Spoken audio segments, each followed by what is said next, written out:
नमस्कार दोस्तों, मैं हूं आपका फाइनेंशियल दोस्त। दोस्तों, आज के अपने इस वीडियो में हम बात करेंगे लिकी लोन्स के बारे में। जानेंगे ये क्या है और ये किस तरीके से वर्क करता है। दोस्तों, वीडियो शुरू करने से पहले मैं आपको एक डिस्क्लेमर देना चाहूँगा कि यदि आप लिकी लोन्स में इन्वेस्टमेंट करना चाहते हैं तो लिकी लोन में इन्वेस्टमेंट से पहले अपना रिस्क प्रोफाइल देख लें। साथ ही साथ इस स्कीम के रिस्क को समझने के बाद ही आप इसके अंदर इन्वेस्टमेंट करें। तो दोस्तों, आज का अपना वीडियो शुरू करते हैं।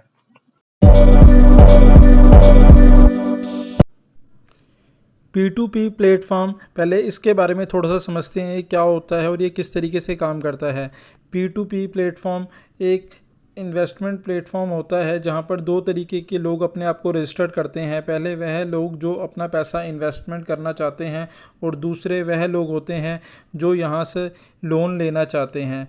इन दोनों ही तरीके के पर्सन को पहले इस तरीके के P2P प्लेटफॉर्म पर अपने रजिस्ट्रेशन कराना होता है और उसके बाद ही वह यहाँ से या तो लोन ले सकते हैं या फिर अपना पैसे को इन्वेस्टमेंट कर सकते हैं। लिकी लोन RBI द्वारा रजिस्टर्ड NBFC P2P कंपनी है। NBFC company non banking financial service provide करने वाली कंपनियों को कहा जाता है। लिकी लोन्स के को फाउंडर मिस्टर अचल मित्तल और गौतम अर्दोकिया हैं, जो पहले भी फाइनेंशियल सर्विसेज में काम कर चुके हैं। बात करें एंजल इन्वेस्टर की तो उसके अंदर मैट्रिक्स, क्रेड, बार्कले, रेनसेंस और फैमिली केयर लिमिटेड द्वारा इसके अंदर काफ़ी अच्छा इन्वेस्टमेंट किया गया है। अब बात करते हैं लिकी लोन्स काम कैसे करता है।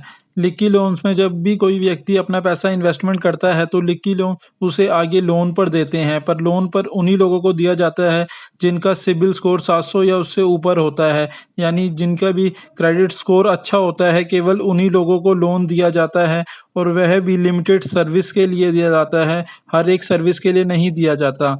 लोन अमाउंट जो होता है वह 40 से 50 हज़ार का होता है और शॉर्ट टर्म के लिए ही लगभग 1 से 2 सालों के लिए दिया जाता है।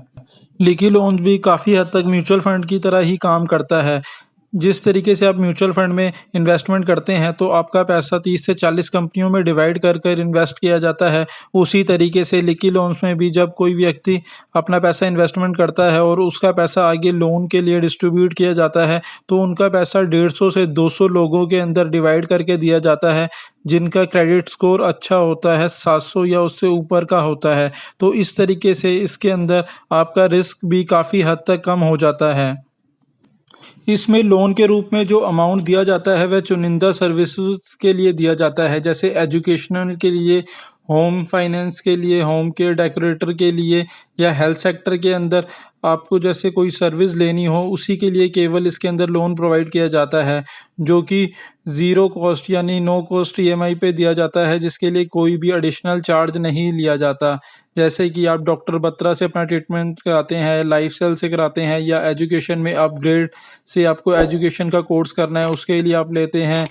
इस तरीके की सर्विसेज के लिए ही केवल लोन दिया जाता है इसमें। इस स्कीम में इन्वेस्टमेंट करने पर आपको 8 से 10% तक का रेट ऑफ इंटरेस्ट मिल सकता है। क्योंकि इसका मार्केट से कोई लिंक नहीं होता तो इस वजह से इसके ऊपर मार्केट का कोई उतार चढ़ाव भी नहीं आता। इसके अंदर बेसिकली 3 तरीके की स्कीमें होती हैं। पहली होती हैं लिक्विड स्कीम, जिसके अंदर आपको 8% तक का इंटरेस्ट मिल सकता है और आप इसमें से कभी भी विड्रॉ कर सकते हैं अपने पैसे को। साथ ही साथ दूसरे नंबर पर लॉक इन वाली स्कीम होती है, जिसके अंदर आप 3 महीने, 6 महीने, 12 महीने या 24 महीने या 36 महीने तक के लिए इन्वेस्टमेंट कर सकते हैं। और तीसरी स्कीम होती है फ्लेक्सी लॉक इन। इसके अंदर आप 12, 24 और 36 महीने के लिए इन्वेस्टमेंट कर सकते हैं। इस स्कीम के अंदर बेसिकली अगर आप जिस भी टाइम पीरियड के लिए करते हैं उस टाइम पीरियड तक कंटिन्यू चलाते हैं तो आपको फिक्स रेट ऑफ इंटरेस्ट मिलता है। जैसे कि अगर आपने 12 महीने की करी है तो आपको 9% का फिक्स मिलेगा, पर अगर आप 12 महीने से पहले विड्रॉ करते हैं तो उसके अंदर 7.25% का आपको रेट ऑफ इंटरेस्ट मिलेगा। इसी तरीके से अगर आपने 24 महीने की करी है तो 24 महीने तक अगर आप बने रहते हैं तो आपको 9% फिक्स मिलेगा, पर अगर आप पहले साल तोड़ते हैं तो 7% मिलेगा और दूसरे साल तोड़ते हैं कंप्लीट होने से पहले तो आपको इसके अंदर 8% का रेट ऑफ इंटरेस्ट मिलेगा।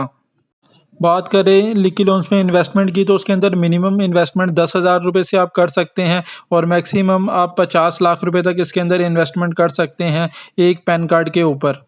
और बात करें इस पे मिलने वाले ब्याज को, आप चाहें तो हर महीने भी ले सकते हैं या फिर आप लमसम टाइम पीरियड कंप्लीट होने पर भी अपना ब्याज इकट्ठा ले सकते हैं। दोनों ही ऑप्शन आपको स्कीम में दिए जाते हैं। यहाँ पर एक सवाल आपके मन में भी आ रहा होगा, जब ये फिक्स रिटर्न देते हैं तो ये खुद कैसे कमाते हैं? इसे आप इस स्लाइड में समझ सकते हैं। यहाँ पर आप समझ सकते हैं कि ये आपके पैसे के ऊपर लगभग 23% तक का रिटर्न पाते हैं, जब जाकर आपको यह 8 से 10% का फिक्स रिटर्न देते हैं। जो कि आप इसे इस तरीके से समझ सकते हैं कि जब कोई भी सर्विसेज के लिए इनसे कोई लोन लेता है, सपोज़ मान लीजिए किसी व्यक्ति ने 80,000 रुपये का लोन लिया है और वह नो कॉस्ट ईएमआई के ऊपर 8,000 रुपये हर महीने 10 महीने तक पे करेगा। तो यहाँ पर ये आगे जिन वेंडरों से इनका टाई अप होता है, वहाँ पर अपना 10% का कमीशन काट कर ही उनको पेमेंट करते हैं। यानी आपके 80,000 रुपये यह केवल 72,000 रुपये ही उस वेंडर को देते हैं। तो यहाँ सीधा-सीधा 10% का रिटर्न तो इन्हें स्टार्टिंग में ही मिल जाता है, और बाकी जो आपके हर महीने की 8,000 की किश्त आती रहती है, वह इसे आगे इन्वेस्ट करते रहते हैं, जो कि कंपाउंड। बात करें सिक्योरिटी के लिहाज से, तो यह आरबीआई द्वारा रेगुलेटेड एनबीएफसी पी2पी प्लेटफॉर्म है। इसके अंदर जब भी कोई लेन देन होता है तो वह इसके अंदर एस्ट्रो अकाउंट के थ्रू होता है, जो एक ट्रस्टी बैंक आईडीबीआई द्वारा संचालित होता है। जब भी कोई भी व्यक्ति इसके अंदर निवेश करता है तो वह अमाउंट भी इसी अकाउंट में जाता है, और जब कोई व्यक्ति लोन पाना चाहता है तो उन्हें वो अमाउंट भी इसी अकाउंट से दिया जाता है। डायरेक्ट किसी भी तरीके का कोई अमाउंट लिक्की लोन्स के अकाउंट में नहीं जाता है, और जब लोन लेने वाला भी अपनी इंस्टॉलमेंट वापस करता है तो वो है भी इसी एस्ट्रो अकाउंट के अंदर ही आती है। तो इस तरीके से लिक्की लोन्स के पर्सनल अकाउंट में किसी भी तरीके का कोई भी उनको अमाउंट नहीं दिया जाता। साथ ही साथ ये आरबीआई द्वारा रेगुलेटेड है, तो इसलिए इस आरबीआई की सारी गाइडलाइन का भी इसे पालन करना होता है। बात करें एनपीए की, तो इसका जो एवरेज एनपीए है वह 0.68% का है। वहीं इन्होंने अपना क्रिसल द्वारा एक सर्वे भी कराया है, जिसमें इस तरीके की स्कीम के अंदर जो एनपीए रहने की उम्मीद है वह 1.68% से लेकर 2.06% तक की ही है। वहीं एवरेज एनपीए की बात करें तो सिर्फ 0.68% की है, और यह जो पी2पी प्लेटफॉर्म है 2018 से वर्क कर रहा है, जिसके अंदर इसका अभी तक का जो एवरेज एनपीए रहा है वह 6.8% का रहा है, क्योंकि इन्हें 23% तक का रिटर्न मिलता है। और यदि इसके अंदर एनपीए 3% तक का भी रहता है तो इन्हें 20% का रेट ऑफ इंटरेस्ट तो मिलेगा ही। उसमें भी ये इन्वेस्टर फर्स्ट की नीति पे चलते हैं। इसका मतलब यह है कि जो भी इन्वेस्टर अपना इन्वेस्ट कर रहे हैं, ये पहले उनका इन्वेस्टमेंट अमाउंट प्लस उनको जो इंटरेस्ट मिल रहा है वह उनको देंगे। उसके बाद का जो प्रॉफिट होगा वो ये फिर खुद अपने आप में डिस्ट्रीब्यूट करेंगे। यानी अगर इनको 15% का भी प्रॉफिट होता है तो पहले 10% जो है वह इन्वेस्टर को ही दिए जाएंगे। यह लिक्की लोन्स का 31 मार्च 2022 तक का डाटा है, जिसके अंदर इन्होंने जो है 1,086 करोड़ रुपए का लोन डिस्ट्रीब्यूशन किया है। वहीं इनका जो ग्रॉस एनपीए रहा है वह 0.68% का रहा है, और टोटल बोर्ड जो है वह 3,20,000 हैं, और टोटल लैंडर जो हैं 25,000 प्लस हैं।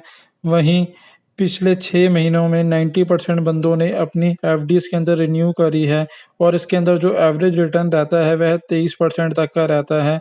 साथ ही साथ 100% इसके अंदर विड्रॉल रहा है 31 मार्च के डेटे के अकॉर्डिंग, और इसके अंदर मंथली पे आउट भी 100% का रहा है। तो इस हिसाब से देख सकते हैं कि इसका सक्सेस रेट जो है वह लगभग 100% का ही है। अब बात करें रिस्क की, तो इसके अंदर सबसे बड़ा रिस्क जो है वह एनपीए का ही है। एनपीए का मतलब होता है कि जो भी अमाउंट लोन के रूप में दिया गया है उनमें से कितना अमाउंट वापस रिकवर होता है, क्योंकि इसके अंदर छोटे छोटे अमाउंट में ही लोन दिया जाता है। यानी 40 से 50,000 रुपये तक का ही लोन दिया जाता है, और वह भी डिवाइड होकर आपका 100 से 150-200 बंदों में डिवाइड होकर दिया जाता है। तो इस हिसाब से रिस्क भी आपका ऑटोमेटिकली कम हो जाता है। पर मान लीजिए अगर 1-2% बंदों ने अपना अमाउंट रिकवर नहीं भी करा तो भी इसके अंदर रिटर्न मिलने के चांस ज़्यादा हैं, पर फिर भी आप इसका रिस्क समझने के बाद ही इसके अंदर इन्वेस्टमेंट करें। यहाँ पर मैं आपको दिखा रहा हूँ, ये मेरा खुद का पोर्टफोलियो है। हम जब भी किसी को इसके अंदर इन्वेस्टमेंट करते हैं तो इसके अंदर आपको पूरा डिजिटली ट्रैक दिया जाता है कि आपका पैसा किसको दिया गया है और कितने अमाउंट में दिया गया है। यह उदाहरण के तौर पर एक व्यक्ति है जो टाइटन कंपनी में काम करता है और इसकी एज 34 साल है। वहीं इसने जो लोन अमाउंट लिया है वह 25,477 रुपये का लिया है और इसके अंदर जो मेरा रेशो है वो केवल 95 रुपये का है। साथ ही साथ इस पर्सन की जो मंथली इनकम है वह 1,45,000 रुपये तक की है और इसने एजुकेशन पर्पस के लिए लोन लिया है। तो आप देख सकते हैं कि जिसकी सैलरी ही 1,45,000 रुपये है वह 25,000 रुपये तक का डिफ़ॉल्ट करने की नहीं सोचेगा, क्योंकि यदि वह डिफ़ॉल्ट करता है तो उसके अंदर उसका सिबिल स्कोर ख़राब होता है और आगे उसे लोन मिलने में भी दिक्कत आती है बड़े लोन के लिए। आशा करता हूँ मेरे द्वारा दी गई जानकारी आप ही के लिए उपयोगी सिद्ध हो, और अगर आपको यह वीडियो अच्छा लगा हो तो प्लीज़ इसे लाइक शेयर करें, और अगर आपने हमारा चैनल अभी तक सब्सक्राइब नहीं किया है तो प्लीज़ इसे सब्सक्राइब करें। और इसमें अगर आप निवेश करने की सोच रहे हैं तो इसका रिस्क समझने के बाद ही आप इसमें निवेश करें।